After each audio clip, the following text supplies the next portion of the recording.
Izboskan tumanidagi masjidda yuz bergan portlash yuzasidan jinoyat ishi qo'zg'atildi. Xonanda Botir Qodirov javobgarlikka tortildi. Toshkent viloyatida yirik avariya yuz berdi. Izboskandagi masjidda halok bo'lganlarning yaqinlariga moddiy yordam berildi. Rossiya prezidenti Vladimir Putin 160 ming kishini armiyaga chaqirish to'g'risidagi farmonni imzoladi. 300 ming odam o'lishi mumkin. Yaponiya mega zilzilaga tayyorlanmoqda.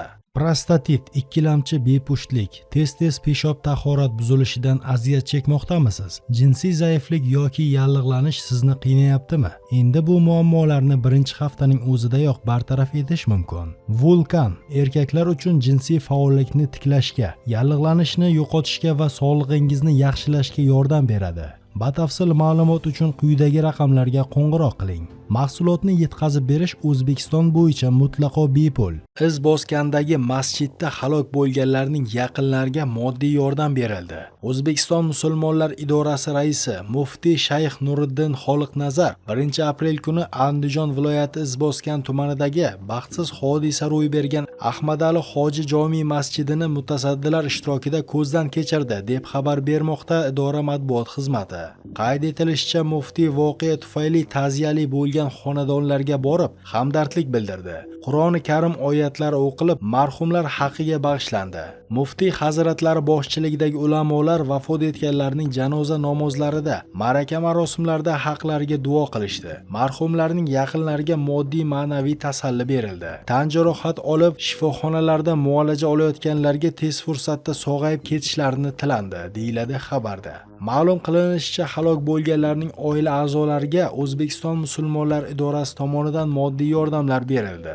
Shu bilan birga amaldagi qonunchilikka asosan moddiy yordam puli ham to'lash nazarda tutilgan. Masjidning talofat ko'rgan qismini qayta tiklash ishlari uchun ham belgilangan tartibda mablag'lar ajratiladi, deyiladi xabarda.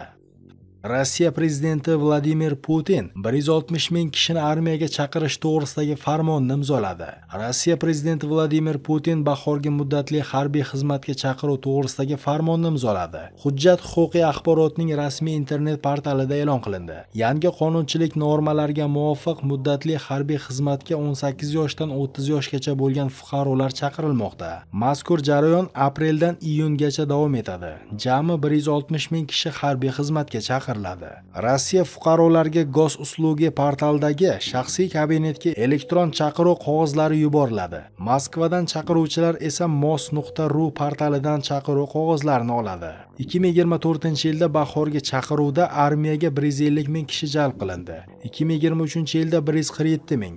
2022-yilda esa 134,5 ming kishi edi. 2024-yil dekabr oyidan boshlab Rossiya qurolli kuchlarining shtatlar soni 2,389,130 kishiga yetdi. Ulardan 1,5 millioni harbiy xizmatchilardir. Mudofaa vazirligiga ko'ra, armiyaga chaqirilganlar jangovar harakatlar zonasida bo'lmaydi. Bo'lajak chaqiruv kampaniyasi Ukrainadagi keng ko'lamli urush bilan hech qanday bog'liqligi yo'q. Armiyaga chaqirilganlar Ukrainaning Rossiya tomonidan bosib olingan hududlari Donetsk, Lugansk, Xerson va Zaporojye viloyatlariga yuborilmasligi aytilmoqda. 2025-yilning fevral oyida Rossiya Davlat Dumasiga muddatli xizmatga chaqirishni kuchaytiruvchi qonun loyihalari kiritilgan edi. Birinchi qonun loyihasi chaqiruv muddatini 1 yilga uzaytiradi. Bu bahorda berilgan chaqiruv qog'ozlari kuzgi chaqiruv boshlanishi bilan ham amal qilishda davom etishini anglatadi. Ikkinchi qonun loyihasi chaqiriluvchi yashash joyini o'zgartirgani haqida xabar bermaganda jarima miqdorini 10 mingdan 20 ming rublgacha oshirishni nazarda tutadi. Izboskan tumanidagi masjidda yuz bergan portlash yuzasidan jinoyat ishi qo'zg'atildi. Andijon viloyati prokuraturasi Izboskan tumanida joylashgan masjidda yuz bergan portlash yuzasidan jinoyat ishini qo'zg'atdi. Aniqlanishicha, Izboskan tumanida joylashgan Ahmadali hoji masjidining tahoratxonasi binosi yerto'lasida isitish moslamalariga ulangan gaz quvurlaridan sizib chiqqan tabiiy gaz xona ichiga to'planib qolishi natijasida elektr energiyasi yoqilgan vaqtda chaqnash sodir bo'lib, bino qulab tushgan. Bino ichida bo'lgan 10 nafar shaxslar turli darajada tan jarohatlari olgan va 3 nafar shaxslar voqea joyida vafot etgan. Mazkur holat yuzasidan Andijon viloyati prokuraturasi tomonidan O'zbekiston Respublikasi Jinoyat kodeksining 205-259 moddalari bilan jinoyat ishi qo'zg'atilib, dastlabki tergov oldi harakatlari olib borilmoqda. Tergov harakatlari davomida barcha holatlar to'liq o'rganilib, qonuniy qaror qabul qilinishi ta'minlanadi, deyiladi Andijon viloyati prokuraturasi xabarida. Xonanda Botir Qodirov javobgarlikka tortildi. Shamsiddin Sadoiy taxallusi bilan ijod qiluvchi shoir Shamsiddin To'rayev xonanda Botir Qodirov ustidan Adliya vazirligiga shikoyat bilan murojaat qildi. Xonanda Davlating borida, Omonat va Tingla do'stim nomli she'rlaridan huquq egasining ruxsatisiz hamda tegishli tartibda mualliflik huquqini to'lamasdan foydalangani aniqlandi. Holat yuzasidan huquqbuzarlarga nisbatan ma'muriy javobgarlik to'g'risidagi kodeksining 177 prim 1-moddasi bilan ma'muriy huquqbuzarlik to'g'risidagi bayonnoma rasmiylashtirilib, tegishli sudga yuborildi. Toshkent shahar jinoyat ishlari bo'yicha Chilonzor tumani sudining qaroriga ko'ra, huquqbuzarlarga nisbatan O'zbekiston Respublikasi ma'muriy javobgarlik to'g'risidagi kodeksining 177 prim 1-moddasining 1-qismi bilan bazaviy hisoblash miqdorining 5 baravari miqdorida, ya'ni 1,875,000 so'm jarima jazosi tayinlandi. Toshkent viloyatida yirik avariya yuz berdi.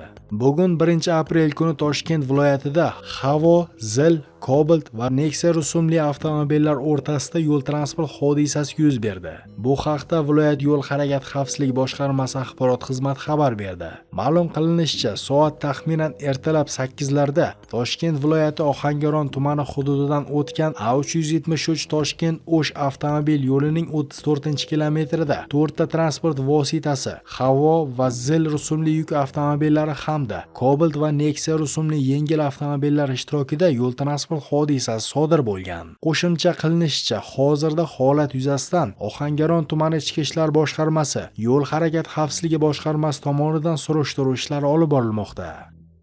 300,000 odam o'lishi mumkin. Yaponiya mega zilzilaga tayyorlanmoqda. Yaponiya salkam 300,000 odamning o'limiga olib kelishi mumkin bo'lgan kuchli zilzilaga tayyorlanmoqda. Bu haqda Reuters xabar berdi. Yaponiya iqtisodiyoti Tinch okeani sohilida uzoq kutilgan mega zilzila yuz bergan taqdirda 181 trillion dollargacha zarar ko'rishi mumkin. Bundan tashqari ehtimoliy zilzila sommasini keltirib chiqarishi, yuzlab binolar vayron bo'lishi kutilmoqda. Yaponiya dunyodagi eng seysmik xavfli davlatlardan biri bo'lib, hukumat 8-9 balli zilzila ehtimolini taxminan 80% deb baholamoqda. U Nankay yoriq zonasida yuz berishi prognoz qilingan. Eng yomon ssenariyga ko'ra, ushbu hududda 9 magnitudali zilzila sodir bo'lsa, 1 milliondan ortiq odam yoki Yaponiya umumiy aholisining 1% ni evakuatsiya qilishga to'g'ri keladi. Agar zilzila qishda kech tunda sodir bo'lsa, tsunami va binoning qulashi oqibatida 298 minggacha odam halok bo'lishi mumkin. Bunga qadar eng yomon ssenariyda qurbonlar soni 320 mingdan, jabrlanganlar soni esa 620 mingdan oshishi mumkin deb hisoblanardi. Ushbu prognoz 10 yildan ortiq vaqt oldin berilgan. Shundan so'ng joylarning topografiyasi haqidagi aniqroq ma'lumotlarni hisobga olgan holda hisoblash usullari o'zgardi.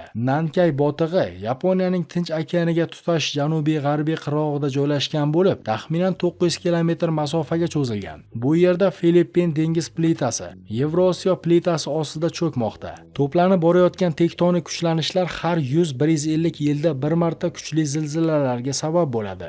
Yaponiya 2024-yilda tarixda birinchi marta mega zilzila haqida ogohlantirish e'lon qilgandi. O'shanda 9 magnitudali zilzilalarning nisbatan yuqori ehtimoli borligi aytilgan. 2011-yilda Yaponiyaning shimoliy sharqida sodir bo'lgan 9 balli zilzila vayronkor tsunami va Fukushima atom elektr stansiyasidagi 3 ta reaktorning erishiga sabab bo'lib, 15 mingdan ortiq kishining hayotiga zomin bo'ldi.